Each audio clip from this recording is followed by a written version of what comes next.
富、名声、力、この世の全てを手に入れた男、海賊王ゴールド・ロジャー。彼の死に際に放った一言は人々を海へ駆り立てた。俺の財宝か、欲しけりゃくれてやる。探せ、この世の全てをそこに置いてきた。男たちはグランドラインを目指し夢を追い続ける。世はまさに大海賊時代。ありったけの夢をかき集め、探し物を探しに行くのさ。ワンピース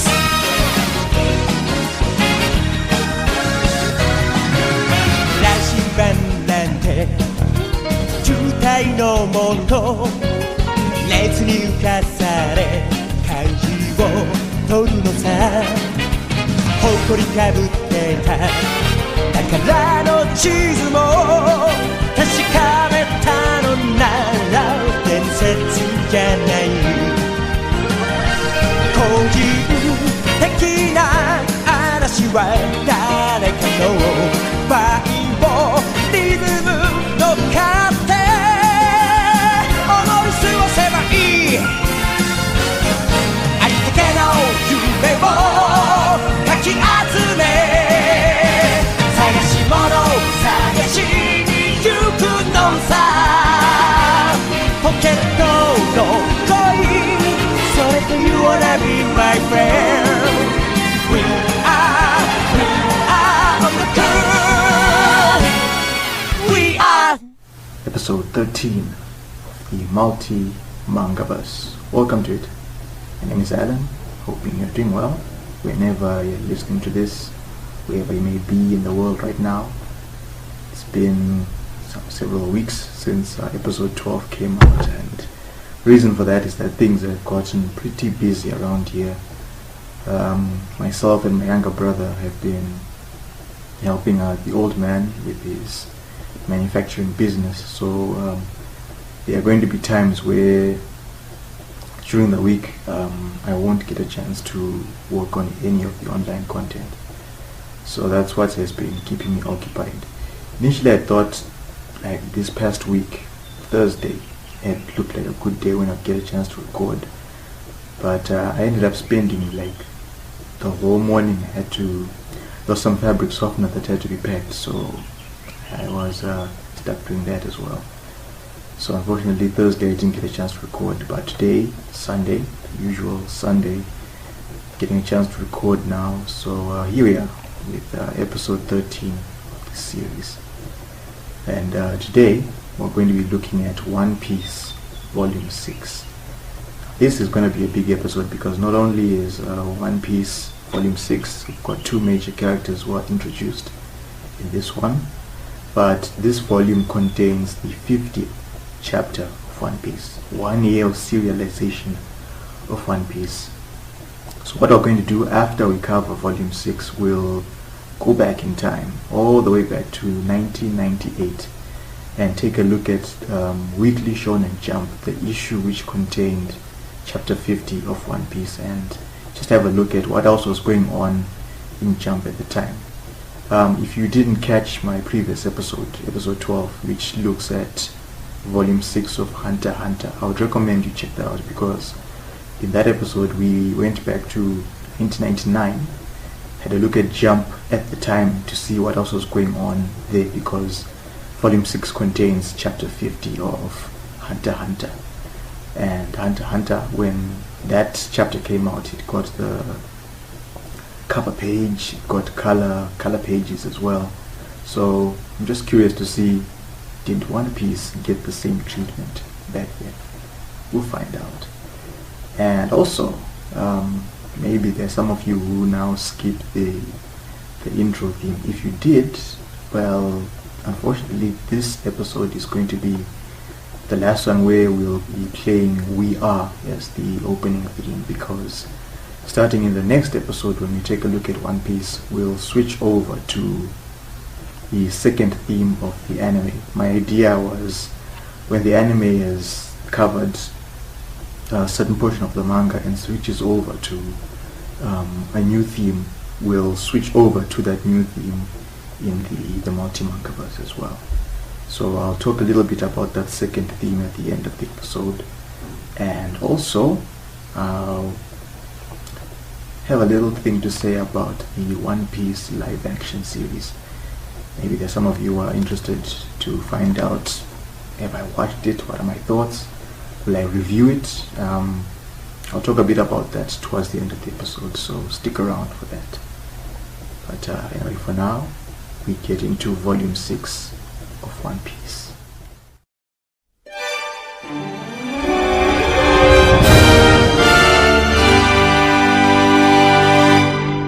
So Volume 6 is titled The Oath. It was first released on the 3rd of December in 1998 by Shueisha in Japan, and then on the 1st of March 2005 by Viz Media. This was the English edition. It contains chapters 45 to 53 and continues the Baratie story arc, which began in chapter 42 and was still in the East Blue Saga. Just a little corrections department note. I'd been calling it Baratie from the previous volume, only to be reminded that no, it's Baratie, the E at the end is pronounced, so apologies for that. It's Baratie. So that'll be it. So let's get into it. Chapter 45, Before the Storm. So picking up where we left off at the end of chapter 44, where Sanji had brought some food out for the pirate who had appeared at the restaurant, and outside Luffy as well was observing this scene, and he had made this the little note that he may have found himself a good cook. That was how chapter 44 ended. So from that point, Luffy has just seen Sanji and the pirate, and he makes a little comment that he's glad that the pirate has received some food, because when he appeared at the restaurant, he looked like he was on the brink of death. So then Luffy now, he appears to Sanji and the pirate, and he asks Sanji the big question: will he join his crew? And this appearance by Luffy, it surprises both Sanji and the pirate, so he doesn't really give an answer there. Then afterwards, after the introductions are made, Sanji learns that Luffy is also a pirate, and then he goes on to warn him not to cause any trouble in the restaurant, because he would have to deal with the owner of the restaurant, Zeph. And Sanji says that Zeph was a cook for a dangerous pirate crew back in the day, and Sanji adds that the chefs who work in Baratie, they came to the restaurant because they admire Zeph, and they are as rowdy as the pirates who frequent the restaurant. And Sanji, he concludes this by saying that Baratie, the restaurant, it is Zeph's treasure. So continuing this theme that we've seen in previous volumes, where various characters, they have something that they hold dear to them, either it's a person, or it's a place, or it's something. And now we find out that the restaurant, that's the treasure to Zeph. So then afterwards, Luffy, he makes a little observation that the restaurant is a rather lively place. And Sanji tells him that it's because the place attracts customers who want to see the chefs battling it out with the pirates who also come to the restaurant. And it's because of this, these fights that happen between the chefs and the pirates, the employees who worked as waiters at the restaurant, they didn't want anything to do with that. They got scared and they ran off. And Luffy, he understands now why Zeph, he wants him to work at the restaurant for a year. But Luffy being Luffy, he's more interested in having Sanji join his crew. And this is where Sanji, he politely declines Luffy's offer, and he says there's a good reason why he wants to stay and work for Zeph. But of course Luffy, not understanding this, he refuses Sanji's refusal, And next thing you know, these two, they start having this little argument with each other because Luffy, he doesn't understand why Sanji refuses his offer, and Sanji trying to tell him that, hey, I'm not interested in joining the crew, I've got my reasons, but Luffy being stubborn, it's not really getting to him. And as this little argument is going on, the pirate, he finally speaks up, he gets a chance to introduce himself, and this is where we get his name, Gin, and he's introduced as a fighter for the Dawn Creek pirates. So he asks Luffy what his objective is as a pirate, and Luffy tells Gin that he's chasing after One Piece, so he's heading for the Grand Line.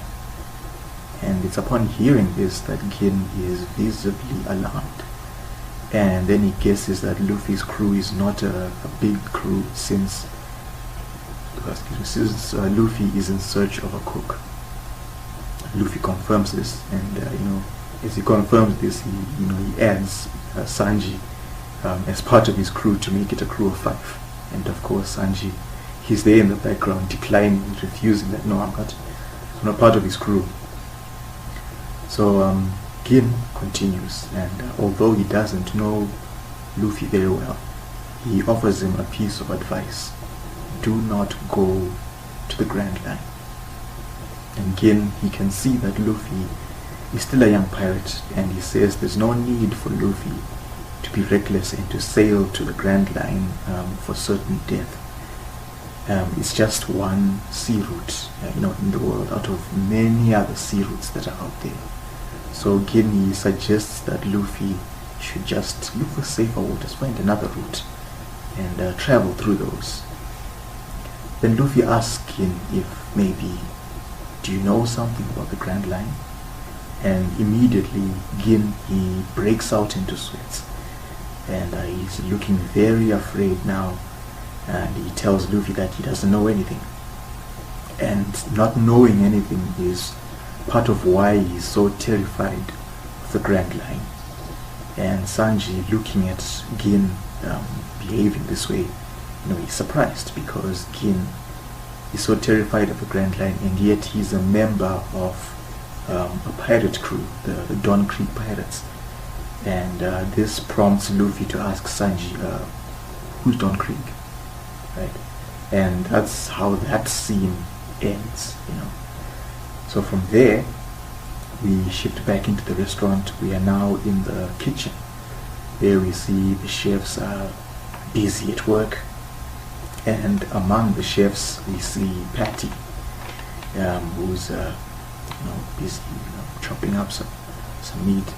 And the chef who's working next to him, he warns Patty about Gin, reminding Patty that that same pirate that Patty beat up earlier, he is part of the Dawn Creek Pirates. And he's warning Gin that he's warning Patty that what would happen if Gin were to return to his crew and warn Dawn Creek about what happened to him. And then another chef speaks up to tell Patty more about Dawn Creek, who commands a large fleet of 50 ships and has 5,000 pirates that he commands. And so now if Gin were to go and report to Dawn Creek of what happened, what if those pirates were to come and attack the restaurant? But despite hearing this, Patty is not afraid. He just remains being stubborn, and he just asks this chef, how would the customers have felt if Patty had given Gin some free food, when there's some customers who pay for their food while they Patty, he's against that idea, so he continues to be stubborn, and he reminds this other chef that the Baratie chefs, they're fighters, they have dealt with pirates before. So if the Dawn Creek pirates were to show up, the chefs will deal with them as well. And that chef, he reminds Patty that you were the one who told the waiters to quit if they couldn't handle fighting off pirates. And the next thing you know, Patty and this chef, they get into a little argument until Zeph enters the kitchen. He tells the chefs to get back to work. So from the kitchen we go back outside, and this time we see Gin is now in a small boat. He's about to leave, and despite having given Luffy the warning about the Grand Line, Luffy tells Gin that he's still going to the Grand Line, of course. Luffy being Luffy.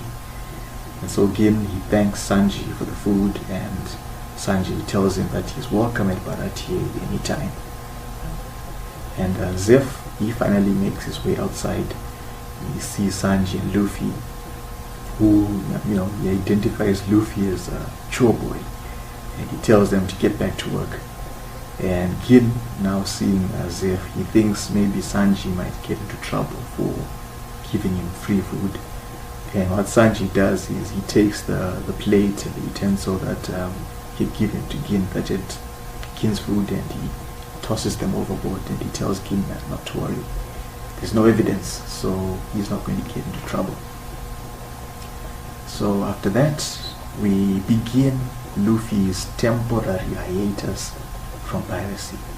You see Luffy, he's got his little apron, he's in the kitchen now, and he's going to begin his day, his job as the chore boy for Baratie.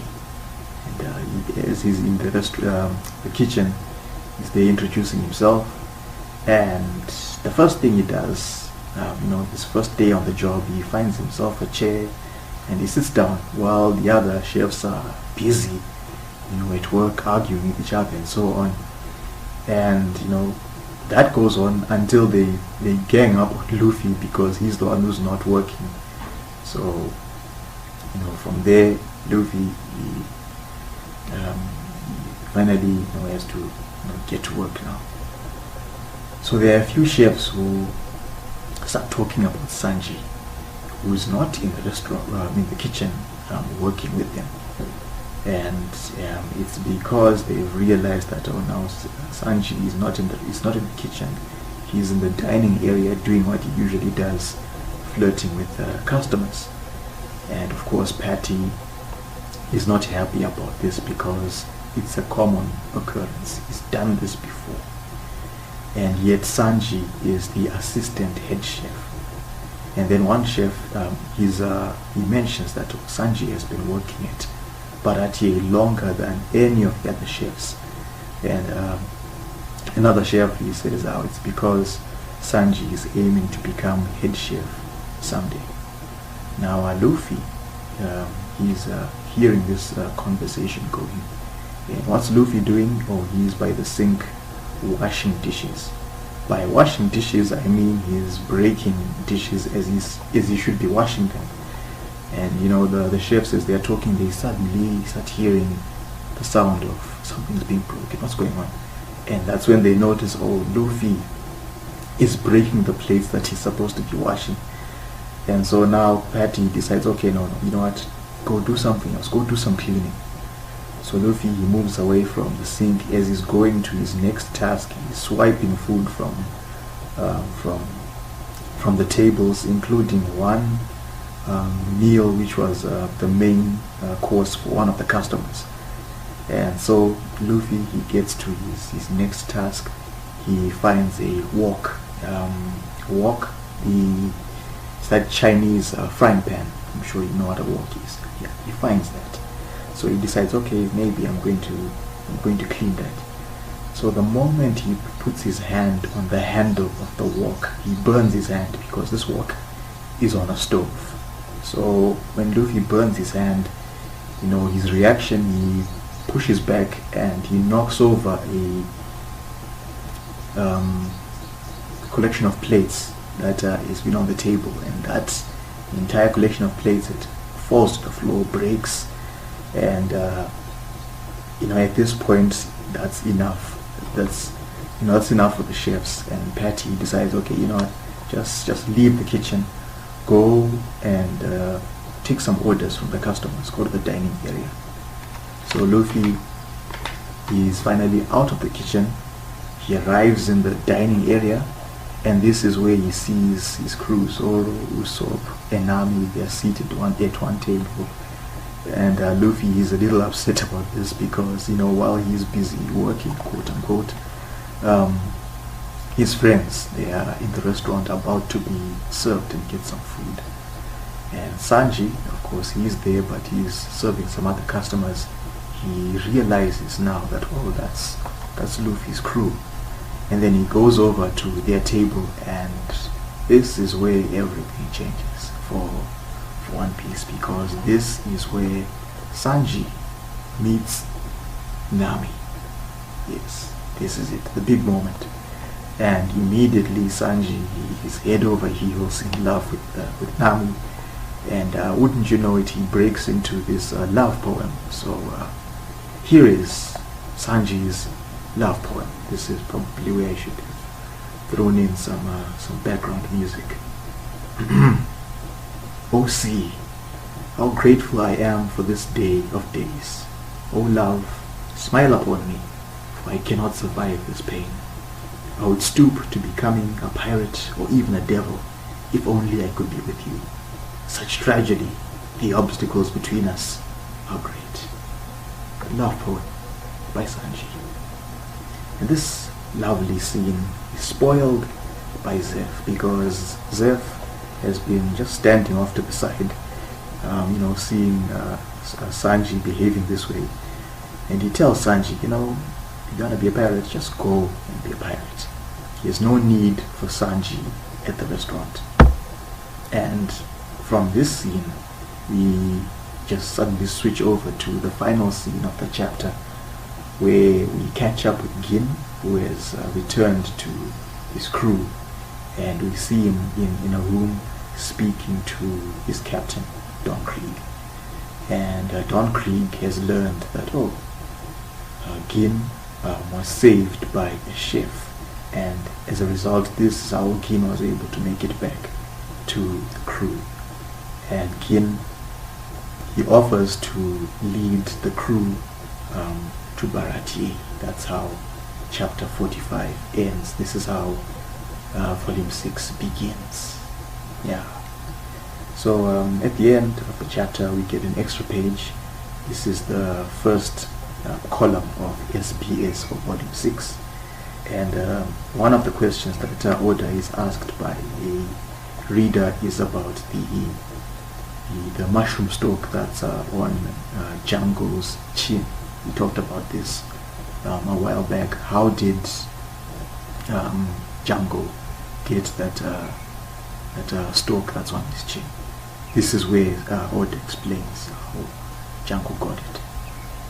So let's move on. Chapter 46, an uninvited guest. So for this chapter, there's a cover page. It's volume 8 of Buggy's Crew Adventure Chronicles, and this one is titled Battle in the Forest of Judgment. We see the animals of the island. They are watching as Buggy and Gaimon, they're fighting now, picking up from where the previous volume ended, where Buggy had just arrived on the island, and now he's just met Gaimon, and the two of them have begun fighting. So this is where Buggy is now. So the chapter picks up from the restaurant right after Zeph had told Sanji that he should just go off and be a pirate. He has no need for him in Baratie. And so Sanji asks Zeph to explain what he meant by not needing him there at the restaurant. And he reminds Zeph that he is the assistant head chef of Baratie. But Zeph, he simply tells Sanji that he's a troublemaker. He's either fighting with customers or he's flirting with the female customers. And he tells Sanji that his cooking is terrible. And quite frankly, the other chefs, they don't want Sanji there. And whether Sanji decides to become a pirate or something else, it's not a concern to Zeph. He just wants him gone. And now, Sanji gets upset with Zeph, and he grabs Zeph by the collar because he doesn't take too kindly what Zeph had just said about his cooking. He can insult him about anything else, but not his cooking, because Sanji takes great pride in his cooking. But Zeph, he responds to Sanji's reaction by just grabbing hold of him and throwing him through one of the tables. And that table just happens to be the table where Zoro, Usopp, and Nami are seated. So you see them, they've immediately grabbed their plates, and they're just holding them as their table has been broken through by Sanji.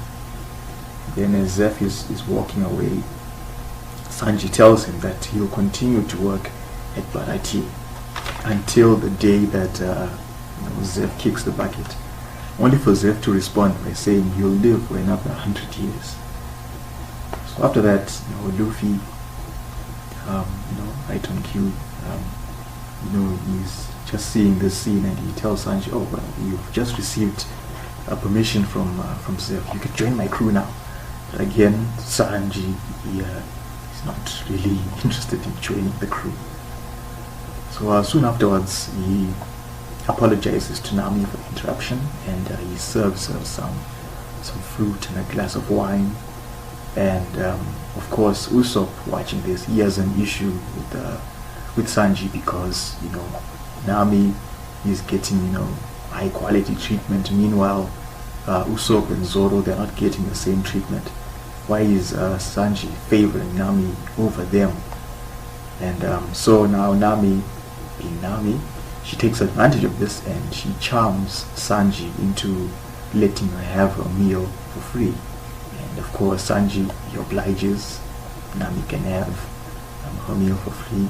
Not so lucky for Usopp. So Luffy, at this point, he joins his friend at the table, and he's got himself a cup of tea, while Sanji has gone off to welcome a couple of female customers who have just arrived. But before Luffy can get a chance to relax with his friend, Sanji is back, and he drags him off back to work. So that's it. From there, 2 days pass, and this is when things take a turn for the worst, because some customers, they look outside the window of the dining area, and they see Don Krieg's pirate ship making its way to the restaurant. They see the Jolly Roger of the ship. It's a Jolly Roger which shows skull and crossbones, with an hourglass on either side of the skull and crossbones, which serves as a sign to his enemies that their time is up. So right after seeing this, panic sweeps through the restaurant. Even Patty has become worried, as some of the chefs, they remind him of what he did to King. Now the pirate crew has arrived. So we then see on the Going Merry, Usopp is there, he's ready to leave. We see the bounty hunters, Yosaku and Johnny. They are there, but they're still injured. If you remember, they had tried to take on the Marine Iron Fist full body, and he ended up beating them up. So they are still recovering from what happened to them, and they suggest to Zoro, who's there, that they should leave and avoid getting themselves killed. But Zoro, he's not panicked. He's just seeing the ship arrive. He's calm, he's cool. And as for Luffy, he's amazed by the size of the ship, and he thinks that maybe Gin has come back to thank Sanji.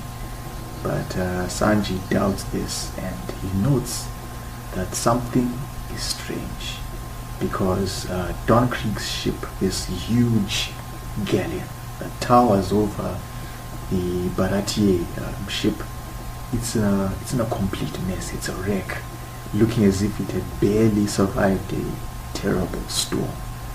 And just a little note here, the galleon for Don Krieg, a galleon actually, I should explain. It's a large sailing ship, which is square rigged with 3 or more masts. Galleons, they were developed in Spain, and were used for commerce and were used for war, usually between the 15th and 18th centuries. That's a galleon. So Don Krieg's galleon has a figurehead of a large saber-toothed tiger, and this ship is named the Dreadnought Saber, and the name of the ship would be revealed in the 2007 data book One Piece Yellow Grand Elements. So that's the name of the ship, the Dreadnought Saber. So at the front entrance of the restaurant, that opens, and two figures are shown standing outside. One of these figures is Gin, and the other figure, this man who's much taller than Gin, this muscular man, he apologizes for the intrusion, and he asks for some food and water, which he's willing to pay for. This man is Pirate Fleet Admiral Don Krieg, and Don Krieg is dressed in this fur-lined coat, which is worn over a yellow shirt. He's got purple hair, and this yellow shirt that he's wearing has got some black markings on it. And Patty, Luffy, Sanji, once they see him, they notice that he looks as haggard as Gin was when he first arrived. And then Krieg and Gin, they enter the restaurant, and the next thing you know, Krieg, he suddenly collapses, and Gin is there, he's begging for food and water to be brought for his captain, but people are just watching this, and nobody moves because Don Krieg is here. So the customers, they just watch in stunned silence. Patty is the first one to say something, and he just laughs at Krieg, and he says, "Oh, so this is Don Krieg. This is a great opportunity for the Marines to be called, and they can show up and they can arrest Don Krieg." But Gin, he tells Patty that, they've got money this time, they can pay for the meal. But Patty, he refuses to give any food to Krieg, and for any of the chefs to give food to Krieg. And you see some of the customers, they agree with Patty, saying that this should serve as punishment to Don Krieg for his crimes. And there's even one chef who will not even give Krieg a glass of water, fearing that if Krieg were to regain his strength, he might target the restaurant. But much to people's surprise, Krieg, he does this gesture. I'm not sure what it's called, but in Japan, where someone gets down on hands and knees to the point where they lower their head to the ground. This is what Krieg does, and he begs for food. He promises not to hurt anyone, and he says he'll leave as soon as he's had his meal without any fuss. And you see Gin is there, pleading with Krieg not to lower his head like this. But Krieg continues to beg, and he says he'll even accept any leftovers that are there. And some of the customers, seeing this, they start to show some concern. But as for Patty, he's not buying this because he thinks this is just Krieg trying to earn himself some sympathy points. And next thing, you see Sanji, he appears, he's got some food, and he kicks Patty out of the way. He goes forward and he gives the food to Krieg and Gin. And Krieg, he's grateful for the food, and he starts eating. And then one of the chefs, he yells at Sanji, asking and telling him, "Hey, why are you feeding? Take that food back to the kitchen." But Sanji, actually another chef, he speaks up and he shares some background information about Krieg, who is known as Foul Play Krieg, the ruler of East Blue. Now Krieg, he escaped from a prison after disguising himself as a Marine officer, and then he made his way onto a Marine ship, and there he killed the officer in charge and took over. And it's at this point where Krieg's time as a pirate began, and he would go on to attack ports, towns, and other ships, and he would do this while sailing either a Marine flag or a white flag to surprise his enemies. And so right after this little background information about Krieg. Krieg is back on his feet and he attacks Sanji. He delivers this strong lariat clothesline to Sanji, sending him flying backwards, much to everyone's shock. And again, he's trying to understand, why is his captain doing this? This is not what he promised. But Krieg immediately responds by grabbing Gin's shoulder, and just to demonstrate that his strength is coming back, he injures Gin's shoulder.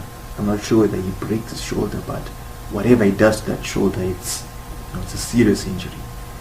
And then, realizing that his strength is coming back, Krieg, he declares that he's going to take over the Baratie and take it for himself. So that's how chapter 46 comes to an end. Don Krieg has been introduced, he's regained his strength now, and he's got his eyes set on Baratie. So let's move on. Chapter 47, Pirate Fleet Admiral Don Krieg, or if you're reading this version, the Don's Offer. The cover page for this one is volume 9 of Buggy's Crew Adventure Chronicles, which is titled You're a Freak 2. And we see now that Buggy and Gaimon, they patched things up, and it's night time on the island, and there's a party going on, there's a celebration, everyone is having a good time, even the animals are there dancing around a fire. So things have worked out for Gaimon and Buggy. So the chapter picks up from the previous scene. We see customers, they've started running for their lives, exiting the restaurant to a nearby ship because Don Krieg has recovered now and his true colors have been shown. And Gin asks him again, about the promise that he made, but again he doesn't respond. Krieg doesn't respond to Gin, and instead he addresses the chefs. He tells them that he needs a new ship since his own ship is a wreck now. And he says that his mighty crew of 5,000 men has been whittled down to a crew of about 100 men now, who are starving, they are thirsty, and critically injured, with some of them have already died because of starvation. So Krieg demands that some food, which should be enough to feed his crew, should be prepared right away. And one of the chefs refuses, pointing out that if the pirates were to recover, they'll attack the restaurant. But Krieg, he makes it clear that he's not requesting for food to be made. It's an order that he's giving out. And again, he apologizes to Sanji for what has just happened. He didn't want things to go this way. But Sanji, he gets up and he begins walking away, only for Patty to stop him, and he wants to know where Sanji is headed. Sanji tells him he's going to the kitchen to prepare the food for the Don Krieg pirates. And the other chefs are not too happy about this, and they take out their pistols and they all point their pistols at Sanji, telling him that they are not going to allow him to go to the kitchen and prepare that food for Don Krieg's men. But Sanji, he tells the chefs, they can shoot him if they want, but he is more concerned about feeding people, even if those people are pirates, because that's his job as a cook, is to feed anyone who is hungry. And he asks the chefs, what's so bad about that? They're supposed to serve people who want some food. And Patty, he appears from behind Sanji, he attacks Sanji, and he knocks him down, tells the other chefs to hold him, to restrain him. And he says he knows about Sanji giving food to customers who have been chased away by Patty. And in those situations, Patty, he agrees with Sanji's actions. But in this situation, Patty, he completely disagrees, because this mess is Sanji's fault. And Patty, he says, okay, I'm going to defend the restaurant now. And as he says this, he's holding on to this object which is hidden by this white cloth. And he says that Baratie deals with troublesome pirates every day, and Don Krieg is no different. He's just another pirate, and he's just one pirate versus the entire staff of Baratie. And Patty removes the white cloth to reveal what's underneath. It's this bazooka, which is designed to look like a red lobster. And this fancy looking bazooka is called the Shokwatari meatball, or the indigestion meatball, or the meatball of doom cannon. And he fires one shot of this bazooka at Krieg, and it explodes upon impact, sending Krieg flying out of the restaurant. And so just when it looks like, okay, the chefs have dealt with Krieg, he gets back onto his feet, and he displays that underneath the fur coat that he was wearing and the shirt that he was wearing, he is draped in a golden suit of armor. And this incredible suit of armor, it's lined in fur just like his coat. It's got two large shoulder plates that have the symbol of his Jolly Roger on them, and they are arm guards. Upon seeing this suit of armor, Luffy is surprised, but Patty and the other chefs, they've armed themselves with giant knives and forks, and they immediately charge after Don Krieg. And Krieg responds by firing at them with 2 pistols, and these are gun barrels that appear underneath the shoulder plates, and also from the torso carapace that he's wearing, the waist flaps of that carapace, there are gun barrels that appear from underneath that as well. So he just fires all these at the chefs who are coming in to attack him. Yeah, it's pretty impressive. Hopefully I'll try and find a video of Don Krieg's debut from the anime, so you can get to see this the suit of armor that he's wearing, and the weaponry that is revealed. But if you're watching the video version of this, you'll see the page of when Don Krieg attacks the chefs. So right after attacking them, he reveals that the suit of armor is made of a type of steel known as Wootz steel, W-O-O-T-Z, Wootz steel, which is stronger than any other steel. So according to Wikipedia, Wootz steel, also known as, I think it's Ceric steel or Ceric steel, S-E-R-I-C, Ceric steel, is a crucible steel characterized by a pattern of bands and high carbon content. These bands are formed by sheets of microscopic carbides within a tempered martensite or pearlite matrix in higher carbon steel, or by ferrite and pearlite banding in lower carbon steels. It was a pioneering steel alloy developed in southern India in the mid to first millennium BC and exported globally. That's Wootz steel. And then Krieg proceeds to remove the glove on his left hand, and to show off he's wearing a metal gauntlet that is topped with some small diamonds on the knuckles, and then a larger diamond on the back of the hand. And he tells the chefs that nobody can stand up to him, because he is Don Krieg, the fleet admiral who commands 50 ships and 5,000 men. If he orders that food be prepared, he expects that order to be fulfilled. And right after this, Zeph appears, and he's got this large sack that he leaves in front of Krieg, and he tells him there's enough food inside to feed his men.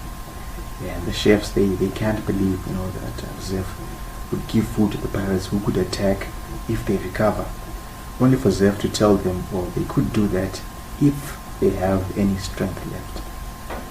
And then Zeph asks Krieg to confirm this, since he and his crew went through the Grand Line and were defeated there, much to everyone's surprise. They went through the Grand Line. So the so-called ruler of East Blue, this dangerous pirate, couldn't make it through the Grand Line. And the chapter ends with with Krieg having figured out who Zeph is after hearing the chef's addressing. This Zeph is none other than Red Leg Zeph. So that's chapter 47 for you. Finding out that Krieg and his crew, the reason they're in such a state is they failed to get through the Grand Line. And Zeph is more than a chef. He is a Red Leg Zeph. What does that mean? So let's move on to chapter 48. Leave that path alone. And the cover page for this one is volume 10 of Buggy's Crew Adventure Chronicles, and it's titled Farewell to a Worthy Foe. And we see Buggy. He's on a makeshift raft now, and he's leaving the island the next day. And Kaimon and the animals, they are saying goodbye to him as he sails off. So picking up from the previous scene, Krieg is surprised to see that Zeph is still alive, and then he reveals that Zeph was both the captain and the cook of his own crew in the past. But Zeph, he just brushes this aside, because him being alive has nothing to do with Krieg. He's just a cook now. But Zeph, he doesn't see this as a choice that Zeph he made. Rather, it's because Zeph didn't decide to become just a cook. According to Krieg, if anything, it's because cooking is the only thing that Zeph can do. And then Krieg goes on to talk a little bit about Red Leg Zeph, who was an infamous pirate that was a master of kicks. That was what he was known for, delivering these incredible kicks. And he wouldn't use his hands in any battles that he was in. And it's these powerful kicks that were strong enough to destroy rocks and leave imprints in steel. That's how badass this guy was. So the nickname that he got, Red Leg, is for his shoes, which would be stained with the blood of his enemies. And then Krieg continues, and he says he heard a rumor that Zeph had died in a shipwreck, but now he can see that Zeph survived, although at the cost of one of his legs, which means that Zeph cannot fight anymore. And Sanji, he's hearing this, he's shocked, but he doesn't say anything about this. And then Zeph, he tells Krieg that even though he can't fight anymore, he can still use both of his hands, and that means he can cook. So what exactly is Krieg getting at? So Krieg says that Zeph has been to the Grand Line before and somehow made it back from there alive and without injury, which is why Krieg is certain that Zeph has a record that he kept of his journey through the Grand Line, a logbook. And Krieg, he makes it clear that he wants that logbook. And Luffy is there listening to this conversation, and he's impressed, learning that Zeph made it through the Grand Line. And Zeph, he confirms that he did, and he also confirms that there is a logbook, and he still has it, but he's not going to hand it over to Krieg, because that logbook serves as a testament for Zeph and his crew.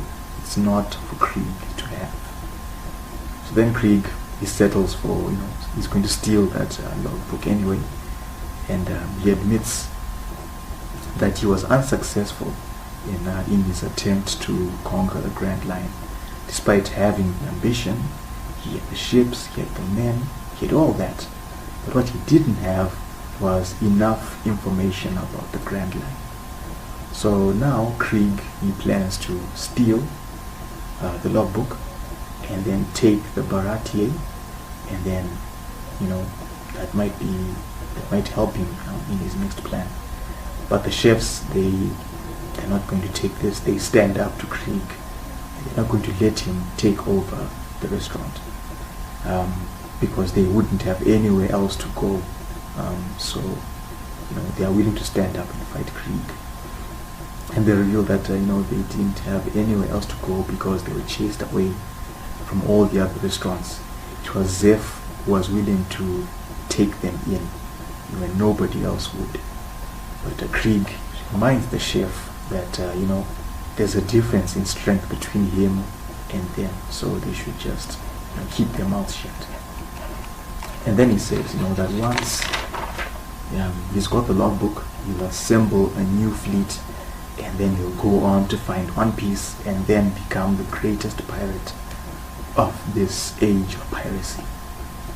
And of course, the moment you mention One Piece, there's going to be one guy who's going to have a problem with that, and that's Luffy. Because if there's going to be one person who's going to find One Piece and become the king of pirates, it's him.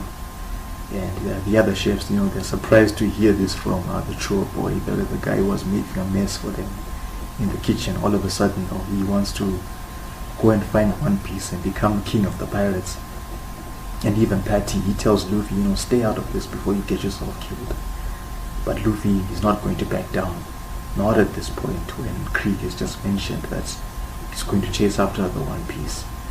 And Krieg, he offers to let Luffy's comment slide, but Luffy stands by what he has said. And Zoro and Usopp are there at their table, and they can see that a fight is about to break out. So Zoro asks Luffy if he is going to need some help with that. But he tells them he can take care of this. And Krieg, he realizes that Usopp and Zoro, they are part of Luffy's crew, and he just starts laughing at Luffy. And Luffy, he mentions to Krieg that, oh no, they're not the only ones, there are two more guys, including Sanji, of course, with Sanji again in the background refusing, denying that he's part of the crew. And all of a sudden Krieg, he stops laughing, he becomes serious again, seeing that Luffy's just joking around about. And he reveals that his fleet of 50 ships and 5,000 men was crushed in just 7 days while they were on the Grand Line because they lacked enough information. And this shocks everyone because they were there just 7 days in the Grand Line and they were defeated just like that. And Krieg, he doesn't like how Luffy is making fun about going to the Grand Line, not taking this seriously. So then, right after that, he just takes the food that Zeph had given to him, and he makes his way out of the restaurant. Then he tells the chefs, he's going to deliver that food to his men, and then come back. And those who value their lives should leave before Krieg returns, or they can wait for him and he'll deal with them when he comes back. All that Krieg wants is the logbook and the Baratie. So after Krieg leaves, again he apologizes to Sanji again for what happened, and Zeph tells again that it's not his fault because the chefs are also partly to blame for what has happened. But the chefs and Patty, they become angry with Zeph for seemingly siding with Sanji. But Zeph, he silences the chefs and he asks them if they ever experienced what it's like to starve, what it's like to be without food or water while out at sea. And as Zeph is asking the chefs these questions, Sanji is there off to the side, not saying a word. And he tells the chefs that if they're going to complain about what has just happened, they should just leave. But the chefs, they decide to stay because they don't have anywhere else to go. They're going to stay and they're going to fight Krieg in order to save the restaurant. And Gin, he tries to discourage the chefs, because they've just seen a glimpse of Krieg's strength. Only for Sanji to speak up, and he tells Gin that as a cook, it's his job to feed those who are hungry. but the Dawn Creek pirates, they are going to attack the Baratie, and these are people who have already received food. So as far as Sanji is concerned, Gin shouldn't hold it against him if Sanji were to decide to fight his crew, and if he were to kill any of them, because anyone who attacks Baratie, Sanji will deal with them. And at this point, Luffy has joined Usopp and Zoro at his table, and he asks them, "Hey, what do you think of Sanji?" But Usopp, he's more interested in getting away because pirates are going to show up. But Zoro, he tells him, "Oh, those pirates are wounded opponents anyway, so they shouldn't be worried." Luffy isn't worried, of course, and he's accepted that he will have to fight Krieg sooner or later because they're aiming for the same goal, right? Chasing after One Piece.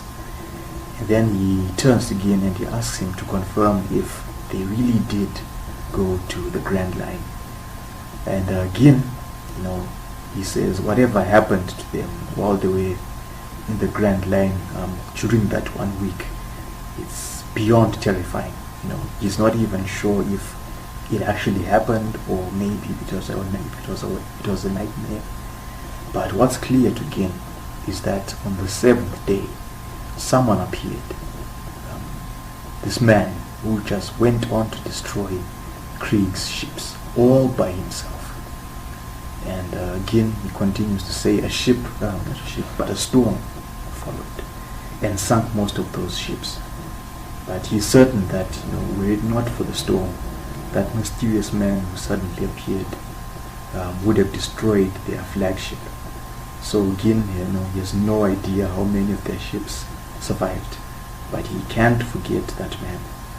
This man who has hawk eyes, who could kill anyone with just a glare. This is the same hawk-eyed man that Zoro has been searching for. And this is how the chapter ends, with Zoro having learned that the same man that he's been looking for is the same guy who attacked the Dawn Creek pirates. So there's the connection there.